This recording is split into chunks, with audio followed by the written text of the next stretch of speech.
Hello, folks, and welcome to Kudlow. I'm Larry Kudlow.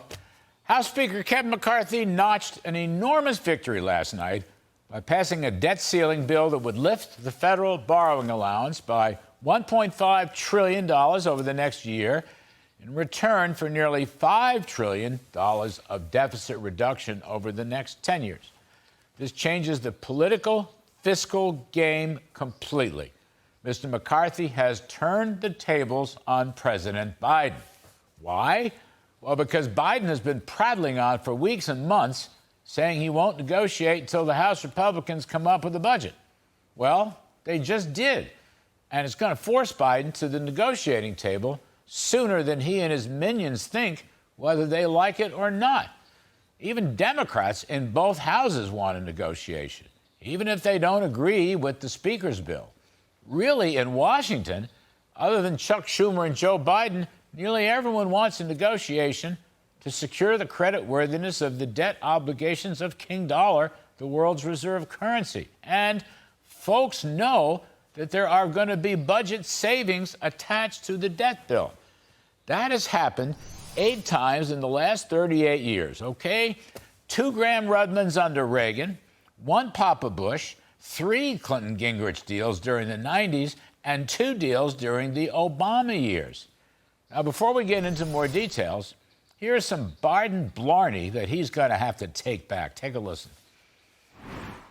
What is your message to Leader McCarthy? To Speaker McCarthy, sorry, sir. What will be your message? Show me your budget, I'll show you mine. So I want to make it clear, I'm ready to meet with the Speaker anytime, tomorrow, if he has his budget. Lay it down, tell me what you want to do, I'll show you what I want to do, see what we can agree on and what we don't agree on. Take default off the table. And let's have a real serious, detailed conversation about how to grow the economy, lower costs, and reduce the deficit. Well, there you have it. Now, Speaker McCarthy is going to be here in just a couple of minutes to comment on all this. But it is remarkable that Biden has gone 85 days after his first meeting with Speaker McCarthy without a second date. 85 days and counting. No coffee, no Diet Coke, no drive-in movie, nothing.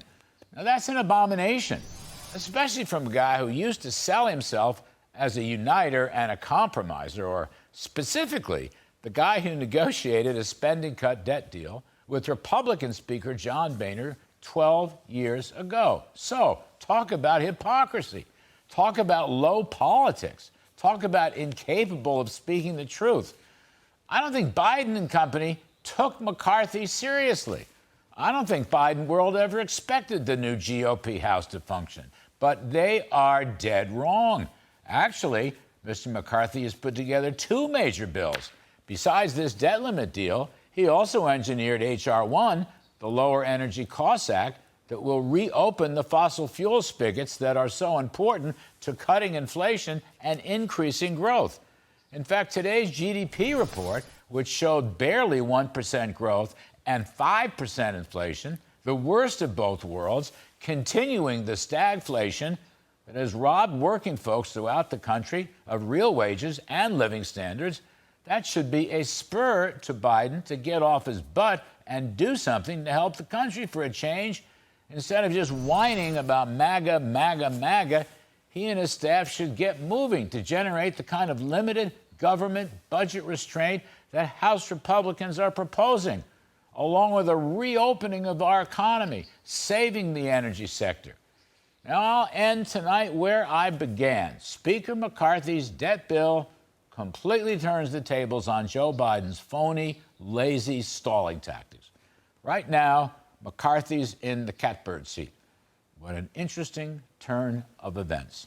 And like I mentioned last evening, you know, folks, save America.